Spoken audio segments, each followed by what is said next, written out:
Nous sommes en direct sur la page Facebook de Réalité Animale. C'est François Cellier qui vous parle. Je suis l'éditeur du portail Réalité Animale. Alors, j'ai une bonne et une mauvaise nouvelle à vous annoncer. On va commencer par la mauvaise, on va se débarrasser de la mauvaise. Nous devions aujourd'hui être avec Sandy Letarte qui devait nous parler de la communication équine. Elle a développé une grande expertise dans ce domaine, mais pour des raisons de santé, elle a dû déclarer forfait. Ce n'est que partie remise. Nous serons avec elle dans quelques semaines. Il ne reste qu'à espérer que ce n'est pas le coronavirus, ça ne devrait pas. Donc, par contre, la bonne nouvelle, c'est que je suis avec Caroline Cahouette et que nous allons rester dans la thématique des chevaux. Caroline Cahouette est psychologue et elle préconise notamment l'approche du mieux-être facilité par le cheval. Alors, il y a des choses à faire avec un cheval pour se confronter à soi-même, pour se révéler à soi-même et mieux vivre avec soi-même. Caroline, le cheval vit dans le ressenti et l'hypersensibilité, vous serez d'accord avec moi, on ne peut pas lui mentir parce qu'il le saura de facto. En fait, ce majestueux mammifère absorbe les vibrations omniprésentes autour de lui. Alors, pour ceux qui se le demandent, oui, la communication entre l'humain et le cheval est possible. À nous de découvrir ce qu'il cherche à nous dire. Dans un article que j'ai mis en ligne sur Réalité Animale il y a quelques années sur le portail, je disais que les 3 premiers sens qui sont interpellés lorsqu'un cheval communique sont la vision, l'olfaction et le tactile. Nous allons en discuter pendant cette émission, ainsi que bien d'autres choses en compagnie de Caroline Cahouette, psychologue et, comme je le disais tout à l'heure à l'instant, adepte d'une forme de... On ne parle pas de thérapie ici, on parle du mieux-être facilité par le cheval. C'est une ex-technicienne en santé animale et elle-même gardienne de 3 chevaux. Elle a compris que le mieux-être facilité par le cheval, ça marche. Cette approche provient des États-Unis et mise sur la santé mentale et physique en partenariat avec les chevaux. Autrement dit, le cheval donne en miroir l'état d'être du patient qu'elle pourra ensuite décrypter et interpréter. Caroline, bonjour. Salut. Alors, Caroline, ce qu'il faut comprendre, c'est que les chevaux, par leur langage corporel, transmettent des états, transmettent des informations qui permettent de comprendre dans quel état se trouvent les personnes qui viennent vous consulter. Oui, effectivement. Les chevaux, étant donné des animaux de proie, on les appelle comme ça, ils ont un système sensoriel hyper développé pour s'assurer de leur sécurité. Donc, ce système sensoriel-là est conçu pour être au courant de ce qui se passe dans l'environnement. Donc, si un prédateur arrive, ils vont savoir quel cheval ils visent, ils vont sentir le battement cardiaque, la tension dans la mâchoire et tout ça. Évidemment, comme humain, on n'y échappe pas quand on est à côté d'eux. Donc, c'est en ce sens que le cheval, lorsque l'humain approche, il devient un miroir. On aime beaucoup dire le mot miroir parce que ces réactions vont nous informer sur probablement ce qui se passe en nous. Ils vont nous informer aussi de ce qui se passe dans l'environnement et chez le thérapeute. Donc, c'est un mix de tout ça qu'il faut décrypter quand on travaille avec les chevaux comme thérapeute, en fond, comme facilitateur. Oui, c'est un peu comme une projection, comme on le disait à l'instant. C'est une projection de la personne sur elle-même. Mais ça prend une personne apte à décrypter et à déchiffrer ça, donc notamment une psychologue. Oui, effectivement, l'intervenant doit quand même avoir une très bonne connaissance des chevaux, évidemment, parce que le cheval n'est pas un magicien, c'est dans sa façon d'être, il va nous indiquer par ses comportements. Donc, il faut bien connaître le cheval et idéalement connaître aussi bien l'humain pour pouvoir arrimer les deux. Donc, moi, c'est ce que j'aime dans mon travail avec eux, c'est que je peux prendre mes 2 patients, les mettre ensemble. Donc, je deviens comme la traductrice du cheval dans ses réactions pour l'humain. Et ça prend combien de temps? Parce qu'évidemment, ça ne se fait pas en une séance. Il faut quand même, on est dans du court, moyen et long terme. Bien, contrairement à la thérapie traditionnelle, comme psychologue, on parle effectivement de plus que 5 séances. Avec les chevaux, la première séance, c'est pas rare que les gens repartent déjà avec une lumière, des trucs assez concrets. En thérapie traditionnelle aussi, mais avec les chevaux, la première est assez marquante, mais ça peut être sur du long terme, tout dépendant de ce qu'on veut mettre en lumière. Puis dépendant du thérapeute. Moi, c'est sûr que de par ma profession de psychologue, je peux aller un peu plus loin, mais les intervenants MFC qui sont professionnels équins, ils ne peuvent pas aller aussi loin dans les questions pour l'humain. Bref, il y a un déménage à faire, mais ça dépend. Là, mais ça peut être assez rapide. Ouais. On dit que le cheval provoque des réactions chez l'autre. Pourriez-vous expliquer davantage ce que cela signifie? J'aime beaucoup comparer aux chiens et aux chats. Le chien et le chat, c'est des prédateurs. Donc, eux, ils vont répondre à nous de façon fidèle. Si on n'est pas authentique, si on n'est pas aligné, ça ne va pas nécessairement l'inquiéter trop, justement parce que c'est un prédateur, donc sa survie n'est pas automatiquement mise en danger. Le cheval, c'est d'abord répondre à ses besoins, sa préoccupation. Donc, même si on arrive dans le champ et on dit « viens ici », on les appelle comme un chien, ils ne viendront pas nécessairement, surtout si on n'est pas connecté à nous, si on n'est pas authentique dans notre demande, dans notre intention. Ça, entre autres, ça réveille, c'est sûr, soit des frustrations, des questions. Donc, de par leur façon d'être, l'humain est souvent confronté à eux-mêmes. Ils sont gros, sont impressionnants. Juste être à côté d'un cheval, c'est quand même 1000 livres de vivant là, qui est face à nous. Donc, c'est sûr que ça nous fait faire des réactions. Ça peut être épeurant, hein? Oui, même ça peut faire de 1000 livres devant soi, là. Oui, hein? Absolument. Et puis, vous avez vous-même 3 chevaux. Hein? Vous avez 3 chevaux. Vous pouvez peut-être nous parler un peu des origines. Ça a commencé quand, cette histoire-là, avec les chevaux, cette histoire d'amour avec les chevaux? Bien, l'histoire d'amour avec les chevaux était tout petite dans ma tête, mais étant donné que je vivais en ville, c'était pas possible d'avoir accès à eux. Je me suis plus orientée vers les chats, les chiens. Puis les chevaux restaient dans mon imaginaire, dans un idéal. En 2013, dans mon processus pour devenir maman, qui a quand même été assez long, une amie me dit tu devrais aller faire cet atelier-là avec les chevaux, ça va t'aider à calmer tes trucs. J'avais beaucoup de stress. Puis j'ai découvert là que leur présence était assez importante. Je me suis mis à faire du bénévolat pour juste être avec eux, parce qu'avoir un cheval, c'est pas comme acheter un hamster. Non, c'est autre chose, là. Effectivement, on est dans l'infiniment grand, on n'est pas dans l'infiniment petit. Exactement. Donc, en 2015, j'ai eu la chance d'arriver dans une écurie où ils m'ont proposé un cheval en demi-pension qu'on appelle dans le langage équestre. Donc, Billy est arrivé dans ma vie. Billy, c'était un sage, dans le sens qu'il connaissait déjà comment aider l'humain. Puis, je me suis mise à travailler avec lui. Donc, c'était en 2015 officiellement que le partenariat avec les chevaux dans mon concret est arrivé. Puis, au fil des années, il y en a 3 autres qui se sont présentés. Je pense qu'on va régler quelque chose tout de suite qui est très important, c'est de dire qu'on n'emploie pas le terme thérapie, même si vous êtes psychologue, évidemment, vous êtes membre d'un ordre professionnel de l'Ordre des psychologues du Québec. Mais pouvez-vous nous faire la différence? Je pense que c'est important de la faire. On n'est pas dans la thérapie, on est vraiment dans le mieux-être assisté par le cheval. Juste nous donner un aperçu de la différence que ça suppose. En fait, pour l'Ordre des psychologues, le cheval doit être un adjuvant, un outil thérapeutique pour faciliter les prises de conscience. Ça doit être très bien expliqué pour l'arrimer à un processus de psychothérapie. C'est pas le cheval n'est pas une approche, c'est vraiment un adjuvant. Donc ça, c'est le message de l'Ordre. Puis là, dans le fond, la thérapie se fait quand même, mais pour l'associer à la psychothérapie, il faut vraiment bien le justifier pour l'Ordre des psychologues que c'est effectivement pertinent et que c'est un outil. Étant donné que pour moi, c'est pas un outil, je l'associe pas nécessairement à la psychothérapie. Un cheval n'est pas une chose, c'est un être vivant qui est sensible et qui a beaucoup à nous apporter. Justement, il y a quelque chose de très intéressant que vous avez dit hier lors de notre pré-entrevue, là. Vous dites que le cheval apprend aux humains à établir leurs limites. Oui. La limite, on en parle ces temps-ci de distanciation sociale. C'est un mot qu'on connaît, là. Mais c'est intéressant parce que l'humain, comme les chevaux, on a une bulle qui n'est pas visible à l'œil, c'est un champ électromagnétique qui part du cœur, OK?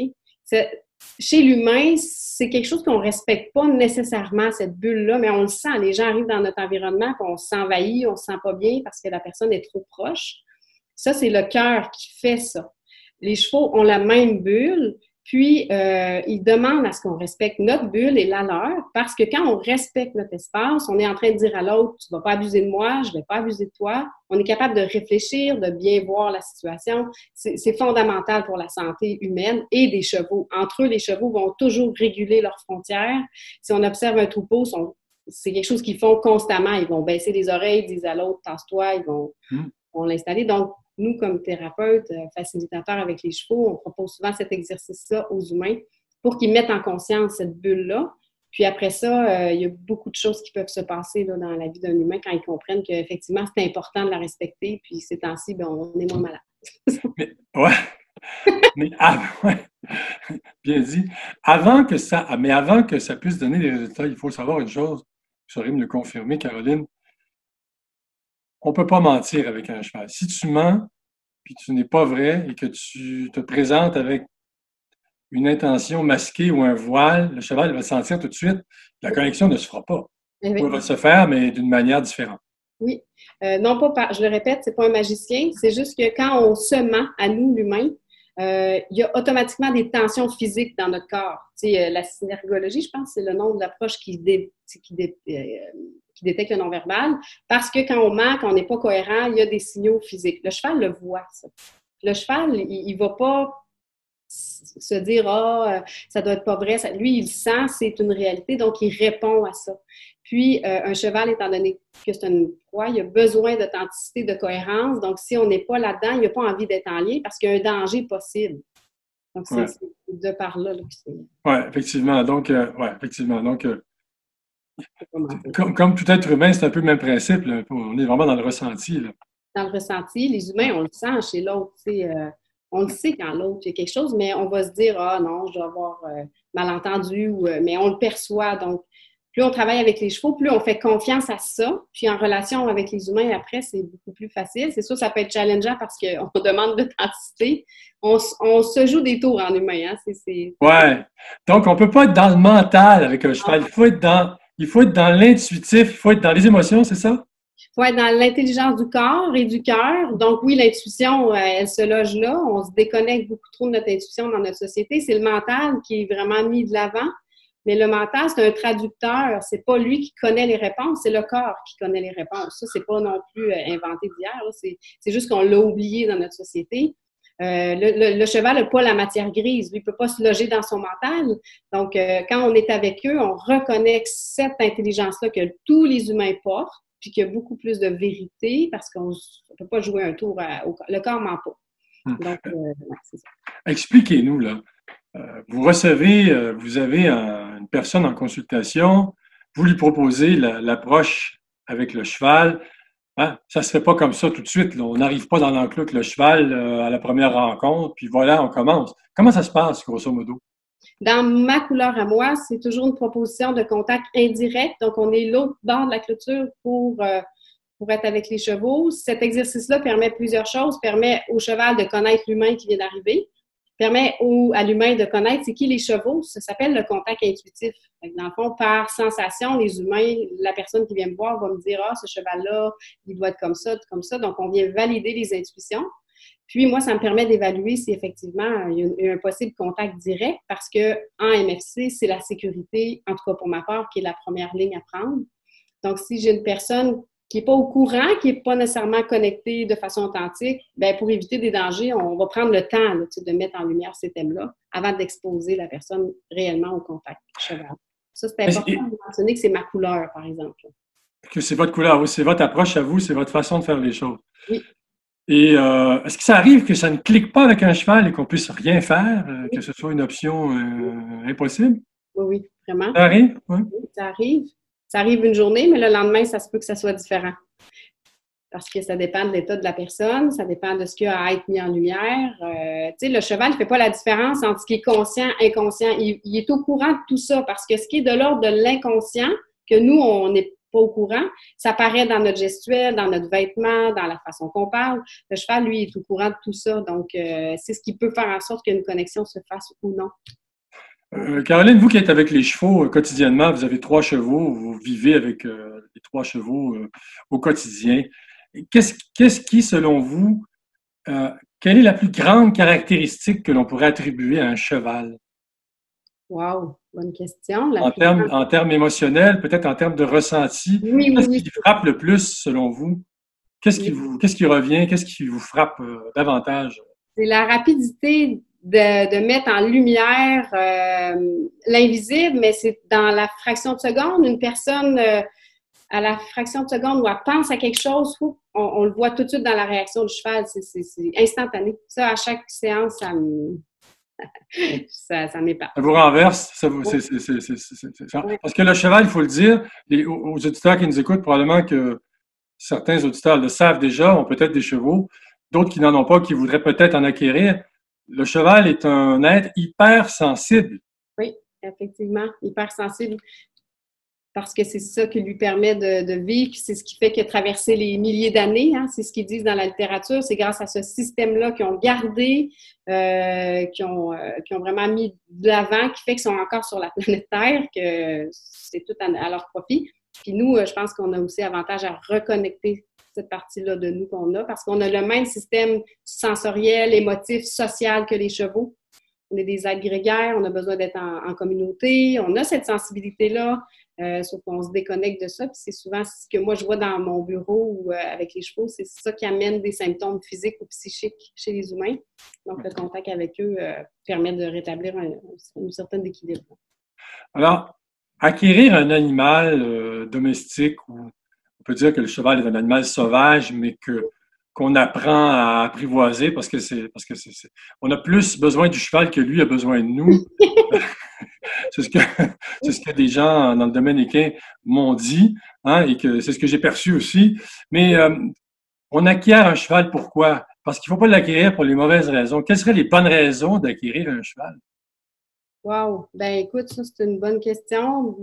Je pense qu'avec les chevaux, il n'y a pas de bonnes raisons. Je parlerais d'intention. Ouais, je serais plus portée à parler de c'est quoi l'intention, mettre ça en lumière. Il y a tellement de raisons de vouloir un cheval, tu sais. Oui, effectivement. On dirait que ta question m'amène à la même question de pourquoi on veut un enfant. C'est un élan. Ah, OK. Un élan. OK, ouais, parce qu'en fait, ouais, OK, je comprends. Ça peut être le besoin viscéral, en fait. Oui, c'est souvent ce qu'on voit. Mais dans le monde équestre, il y a beaucoup besoin de performance, de compétition. Puis je veux juste en profiter dans ta question pour préciser que dans l'approche du MFC, en mieux-être facilité par les chevaux, c'est des chevaux qui sont respectés dans leur nature sauvage. Ils ne font pas d'équitation, ils ne sont pas utilisés. Donc, ils sont en plus grande réponse miroir. Les chevaux dans les mondes d'équitation qui sont utilisés tous les jours et peut-être pas tant écoutés dans leurs besoins, c'est difficile pour nous de travailler avec eux parce qu'ils sont dressés. La réponse n'est pas la même. Okay.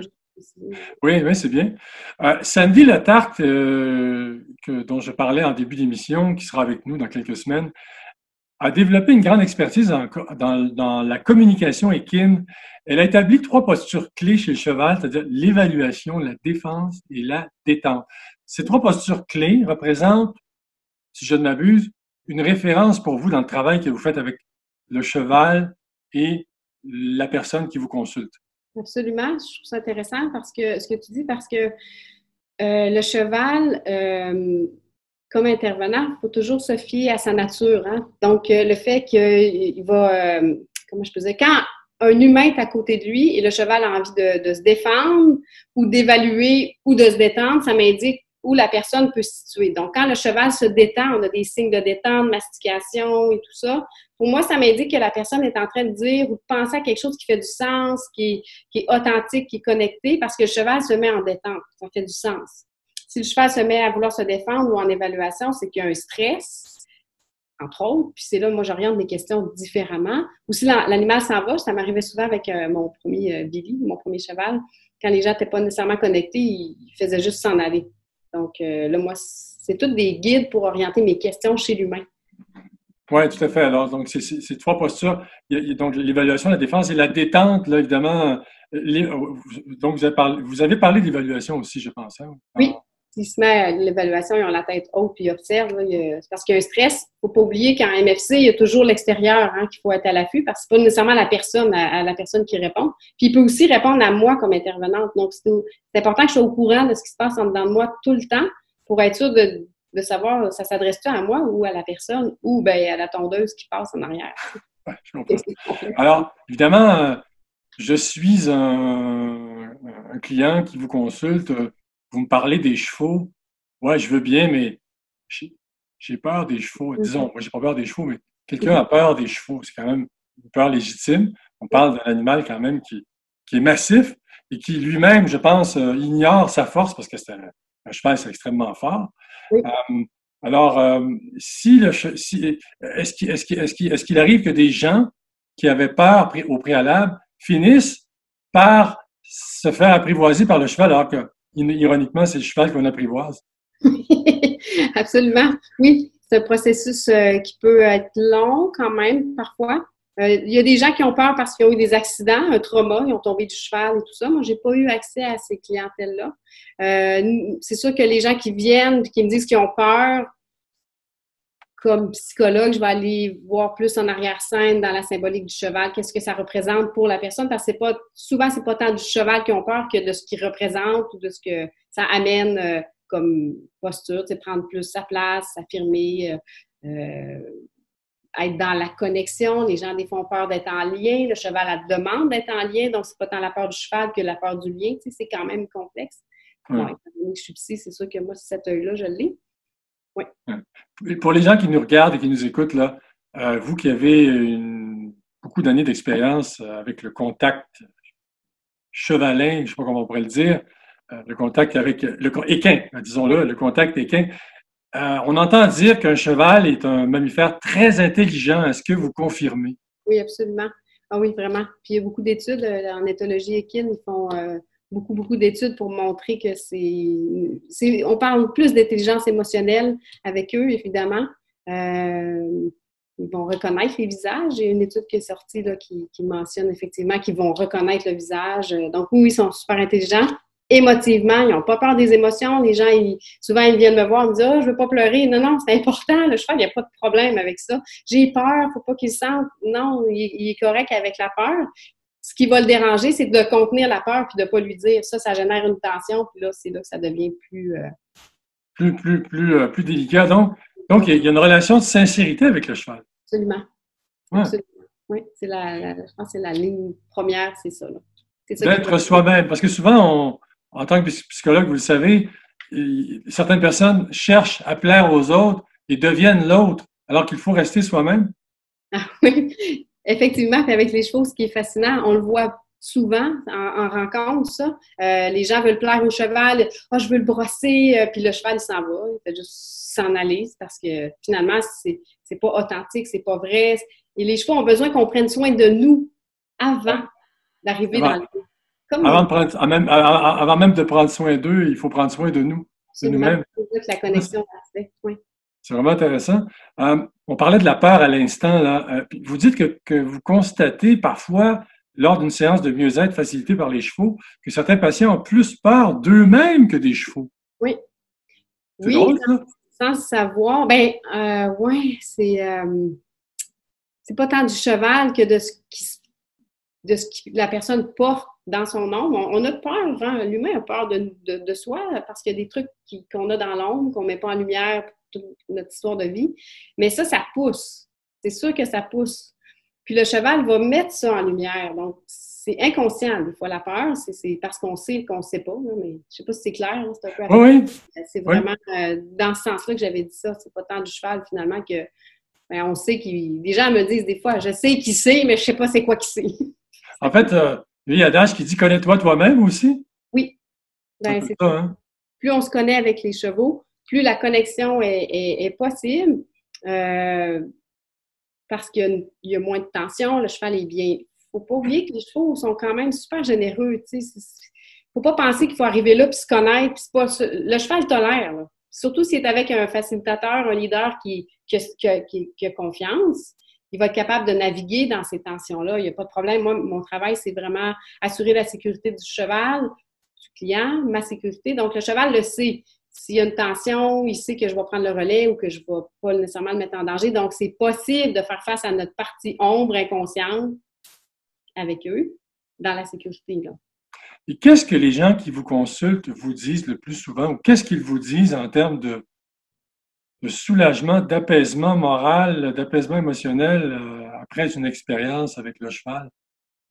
C'est le mot apaisement, qui sont impressionnés de voir la justesse des informations, la vérité au travers de ce qui se passe. Mais l'apaisement, le calme, les gens repartent 90% du temps, beaucoup plus grandé. Puis ça calme. Ça l'aide les gens là, à aimer l'expérience. Mais la finesse de ce qu'ils nous disent. Puis au final, là, dans leur vie quotidienne de tous les jours, est-ce que le cheval peut, je ne vais pas employer le terme guérir parce que c'est un terme qui est réservé aux médecins, là, mais est-ce qu'on peut penser que les gens peuvent guérir des blessures de l'âme? Je pense que oui.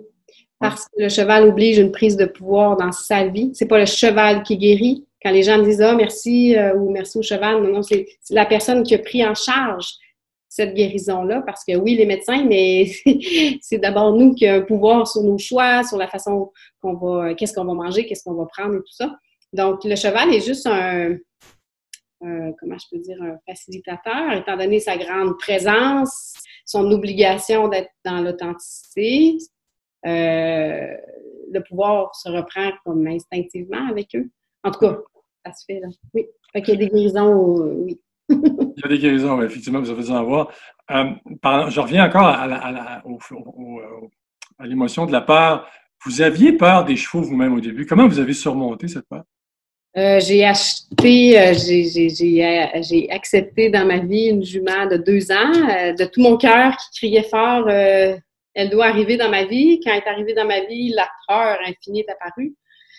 J'ai été 2 ans à l'observer, de l'autre côté de la clôture, à pleurer, à en parler en thérapie avec mon psychologue. Ouais, à observer qu'est-ce qu'elle mettait en lumière de moi.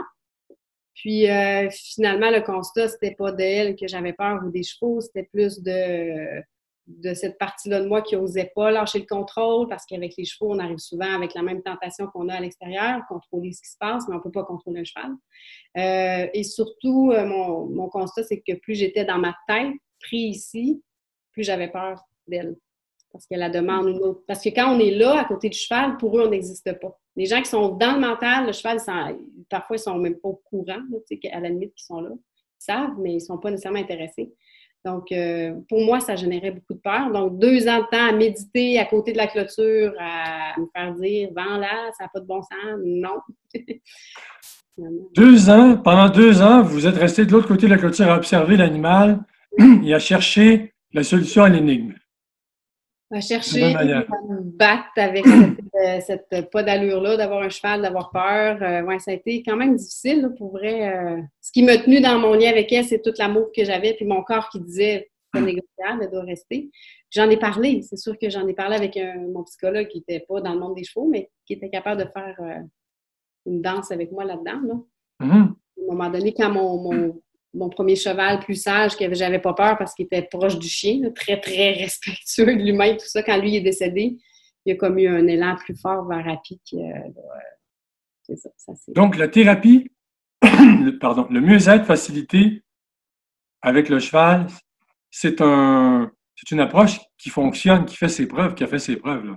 Vraiment, la science le prouve beaucoup à l'extérieur du Québec. En Europe, aux États-Unis, il y a beaucoup de littérature là-dedans. Oui, ça fait ses preuves avec les vétérans, les enfants autistes. Il y a l'équithérapie, il y a toutes sortes d'approches avec les chevaux. Le mieux-être facilité par le cheval, c'est une approche. Mais ça fait ses preuves. Peu importe, être à côté d'un cheval, juste être là, ça fait son travail. Ouais. Je rappelle aux auditeurs, aux gens qui nous écoutent, qui nous regardent, que sur Réalité Animale, plusieurs articles ont été rédigés sur les chevaux dans le moteur de recherche.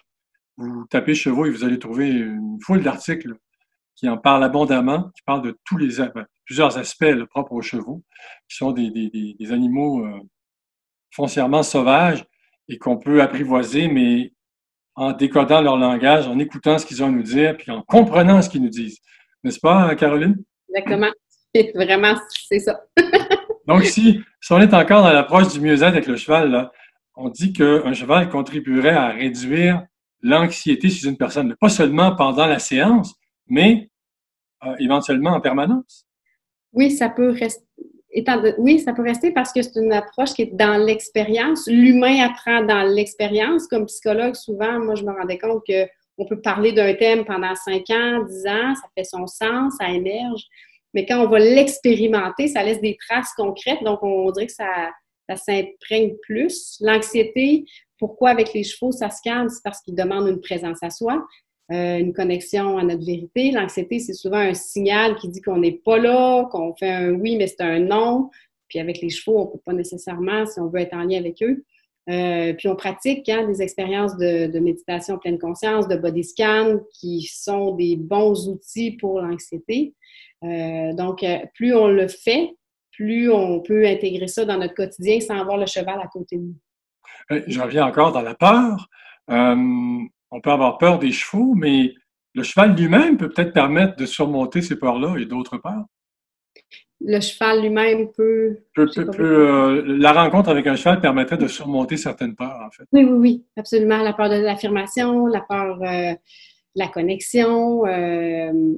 Oui, ça peut aller jouer à beaucoup de niveaux. Oui, effectivement. La peur de l'affirmation de soi, c'est un phénomène que vous devez observer souvent chez les personnes qui vous consultent? Oui, vraiment. Les gens sont pas nécessairement à l'aise de dire non, d'affirmer leurs besoins. Il y a quelque chose, je trouve, dans le collectif que de nommer nos besoins, c'est challengeant. On ne veut pas déranger, on ne veut pas faire de la peine. Donc, l'affirmation est directement liée à tout ça. Avec le cheval, plus tu affirmes tes besoins, plus lui est content. Donc, on le pratique. Puis après ça, on se rend compte que les humains aussi aiment ça, même si parfois ça dérange. C'est important de nommer nos besoins, de s'affirmer. Donc, c'est sûr qu'avec eux, si on le met en pratique pas mal tout le temps. Là. On a l'impression que le cheval est un peu l'élément déclencheur de l'affirmation de soi, naturellement. Oui, naturellement. Oui, oui. C'est ce qu'ils appellent, c'est ce qu'ils demandent. Donc, les gens n'ont pas le choix. Certaines personnes ont vu ça, n'ont pas eu envie d'aller là-dedans, donc ne sont pas revenus. C'est correct parce que ça dérange. Hein? Les humains, quand quelqu'un s'affirme, on peut être choqué, on fait de la chicane, en tout cas, bref. Les chevaux, eux, ils n'ont pas de problème. Ils vont s'adapter, s'autoréguler. Puis, Je pense que les animaux en général aussi sont enclins à être eux-mêmes. Hein? Ils n'ont pas de filtre. Oui, donc oui. Ça fait du bien à l'humain, ça. C'est pour ça aussi que c'est tous les animaux. Donc, être avec un être sensible, présent, qui ne juge pas, qui accueille, ça fait du bien à l'humain. Oui, tout à fait. Puis on dit aussi que les chevaux apporteraient un éclairage différent aux difficultés vécues par un patient. Pouvez-vous nous expliquer ça un peu? Parce que quand les gens arrivent en travaillant avec les chevaux, ça ne sert à rien d'arriver avec un diagnostic ou un souhait de réparer un symptôme. Le cheval, dans mon approche, on n'a pas besoin de réparer un symptôme. On invite à observer, à l'accueillir. C'est sûr qu'on parle de symptômes où la personne est quand même fonctionnelle dans son quotidien. Là. Donc, on accueille, on observe. Les gens, souvent, c'est ce qu'ils me disent. Finalement, mon anxiété est utile. Ben oui, elle est utile parce qu'elle nomme tel truc. Donc, ça fait un regard différent. Le cheval, il va pas... s'il y a une tension qui n'est pas bien, mais si tu arrives avec n'importe quel problème, puis c'est au courant, ben pour lui, c'est correct. Puis, on n'en parle pas souvent, mais je pense que c'est important de dire, le cheval peut être épuisé, lui aussi, après une rencontre avec une personne, parce c'est un peu une éponge, un cheval, si j'ai bien compris, une éponge émotionnelle. Absolument. Oui, parce qu'il y a beaucoup de projections qui se passent quand on est avec eux. Donc, nous, notre travail de thérapeute, c'est de s'assurer qu'après les séances, les chevaux retournent dans le troupeau, vont décharger. Des fois, ils se mettent à courir, à tourner, à manger. Puis parfois, il faut prendre plus de temps individuel avec le cheval parce que c'est comme si des fois, les gens restent collés après sans être là présent dans la présence. Donc, on recommande, à peu près 2-3 clients par cheval, par jour maximum, tu sais. Puis en même temps, c'est eux qui le décident. Fait que ça arrive qu'un cheval, on ne peut pas juste être en lien avec parce qu'il dit non, il s'en va dans le fond, puis on respecte ça. Ouais.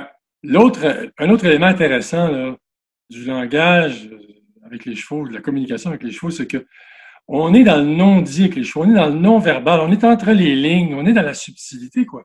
Oui, absolument. Absolument. 90% de la communication est non-verbale. Les chevaux, ben eux, c'est là, c'est à ça qu'ils s'adressent. Donc, ça nous oblige à aller dans ça qui est très présent chez lui-même et qu'on met de côté pour le 10% du mental. Donc, on apprend à développer cette capacité-là à lire le non-verbal chez le cheval, évidemment, mais notre non-verbal aussi. Donc, souvent, je propose aux gens d'aller dans le champ, marcher, puis écouter le corps où il veut aller, puis on peaufine. Comment tu le sens que tu as envie d'aller là? C'est-tu ta tête qui a dit d'aller là ou c'est ton corps? Ouais, ben j'ai senti ma jambe bouger, parfait. ça, c'est très utile dans le quotidien, même quand on n'est pas avec les chevaux, là. Donc, grosso modo, là, le contact avec un cheval, c'est de la zoothérapie aussi. Oui, on peut, oui, Hein? oui, On peut le dire absolument. sans se tromper. Oui, On se reconnecte, parce qu'on en parlait hier, vous et moi, le cheval nous permet de nous ramener sur le plancher des vaches, je peux utiliser cette expression, c'est qu'en fait, on est groundé, là, on revient sur terre. On ne peut pas planer avec un cheval. Il faut être sur terre, il faut être dans le concret. Là. En même temps, on n'est pas dans le mental, mais il faut être dans le concret. exactement. Il faut être dans le concret, il faut être très présent à soi. Si on fait notre liste d'épicerie en étant dans le champ, par exemple, avec les chevaux, c'est des risques. Il faut être présent à soi, être connecté pour savoir qu'est-ce qui se passe, parce que ça bouge vite, un troupeau. Puis notre corps le sent avant que notre tête le sache s'ils sont pour bouger. Donc, plus on est connecté à soi, plus on est présent à nous, plus on est en sécurité avec eux et eux sont en sécurité avec nous. Donc, c'est effectivement, ça nous ramène vraiment à l'essentiel, à la base, au plancher des vaches. Effectivement. Est-ce qu'il arrive des incidents parfois entre le cheval et une personne qui vous consulte? Est-ce que vous avez déjà été témoin d'incidents ou ça se passe bien habituellement? Ça se passe généralement bien parce que justement, on écoute énormément le cheval, donc on sait quand même s'il y a quelque chose qui est pour être pas bien ou on va agir en fonction, mais on ne peut pas tout prévoir, puis on peut pas. Les incidents, moi j'en ai un qui est arrivé que j'ai en tête, le cheval a senti une tension que j'avais comme pas vu venir, puis elle a décidé qu'elle partait, même si la clôture était là, puis elle a foncé dans à toute On a défaite. foncé dans la clôture. Bon, OK. Elle s'est dit, moi, je m'en vais d'ici, ça marche pas. Elle est partie. C'est impressionnant, tu sais, on veut pas trop que ça l'arrive. Mais des accidents dans notre approche, j'ai pas entendu que c'est arrivé, tu sais. Ouais. Ouais. Non, parce qu'il y a quand même des précautions à prendre, il y a des choses qu'on doit faire, il y a un protocole qu'on doit suivre, là, hein. On peut appeler ça comme ça, un protocole. Oui, ça, c'est notre travail à nous de s'assurer de la sécurité puis de pas exposer pour rien, s'assurer que le cheval est bien. Donc, il y a vraiment des conditions à respecter. Sinon, ça peut être dangereux. Vous m'avez dit quelque chose d'étonnant hier, excusez-moi, c'est qu'un cheval peut être traumatisé d'avoir blessé quelqu'un. Oui, ça, je l'ai entendu. Je ne l'ai pas vécu dans mon expérience avec eux parce qu'on ne monte pas à cheval dans mes séances. Mais les gens du monde équestre ont déjà dit qu'effectivement, quand un humain tombe ou qu'on ne prend pas soin du cheval après, ils restent comme blessés de ça, traumatisés à la limite. Ils ne veulent plus nécessairement qu'on remonte sur eux. Donc, c'est important de prendre soin du cheval. Ils sont sensibles, ils sont pas... ils veulent pas faire du mal. Hein. C'est une proie. Eux, ils vont pas aller jusqu'au bout. Là, s'ils vont dans le combat, ils vont arrêter quand il y a collaboration apparaît. Donc, c'est pas leur intention de faire du mal. Il faut prendre soin du cheval quand ça arrive. Ouais. Un cheval n'est jamais acquis, hein. C'est toujours à recommencer. On ne peut jamais dire « Ah, ça y est, mon cheval me sera fidèle à vie. » Il y a toujours un travail d'apprivoiser l'animal à faire, n'est-ce pas? À tous les jours quand on arrive, c'est important de faire notre scan de comment on arrive, de voir son état. C'est toujours à créer. C'est vraiment important ce que tu dis parce que même en relation avec les humains, c'est un peu un travail qu'on a à faire, à s'assurer de la connexion, de prendre soin du lien à tous les jours. C'est pas quelque chose d'acquis. Donc, les chevaux non plus parce qu'eux sont d'abord dans le lien, dans la connexion. Donc, c'est à tous les jours, à toutes les fois à faire, oui. Donc, c'est la connexion authentique, hein? Oui. C'est la recherche d'authenticité. Et puis, je vous repose la question parce que peut-être des personnes qui se sont connectées il y a quelques instants seulement. Cette approche du mieux-être facilité avec le cheval, ça a fait ses preuves, ça marche. Ça marche, c'est Hein? sûr. Oui, Vous êtes oui. psychologue depuis plusieurs années, hein, Caroline, déjà?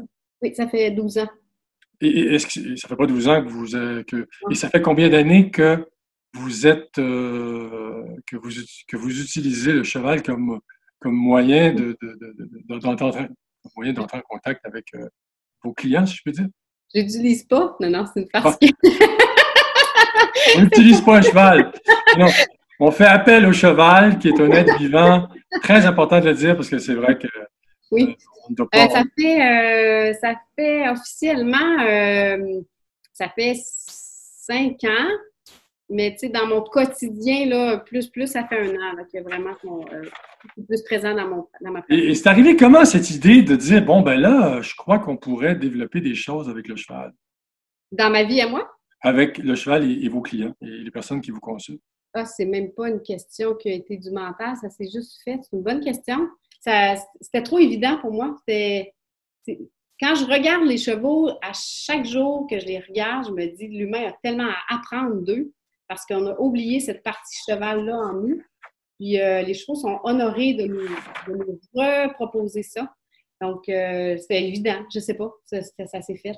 J'aimerais ça que vous me parliez aussi d'une formation qui a transformé, si je peux m'exprimer ainsi, qui a un peu transformé votre vie. Formation avec les chevaux, là. Parlez-moi de ça un peu. C'est les écuries Namasté à Québec. C'est là où j'ai fait mon premier atelier comme participante en 2013 ça a transformé ma vie, ça a transformé des relations.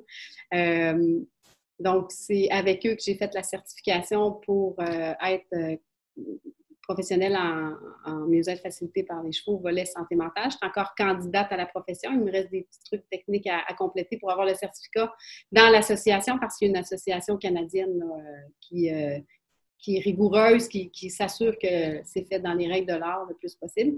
Donc, c'est en 2013 que j'ai découvert les écuries Namasté, des gens qui ont cru à quelque chose, comme des chevaux, qui ont vu quelque chose chez moi que je n'avais pas vu, qui ont fortement influencé mon choix, puis que j'ai la gratitude infinie parce qu'effectivement... Caroline Cahouette, en tant que psychologue, travailler avec les chevaux, là, Oui. je répète encore, parce qu'on ne veut pas parler du cheval comme d'une chose, non. Le cheval est un être vivant. Il fait partie de nous, il fait partie de la famille un peu, hein, comme tous les animaux qu'on peut avoir. Alors, pour déployer cette approche du mieux-être facilité par le cheval avec les personnes qui vous consultent, il faut connaître le cheval. On ne peut pas faire ça comme ça du jour au lendemain. C'est improvisé. Là. Il faut connaître. Quelle connaissance il faut avoir à l'égard des chevaux pour être à l'aise dans cette approche?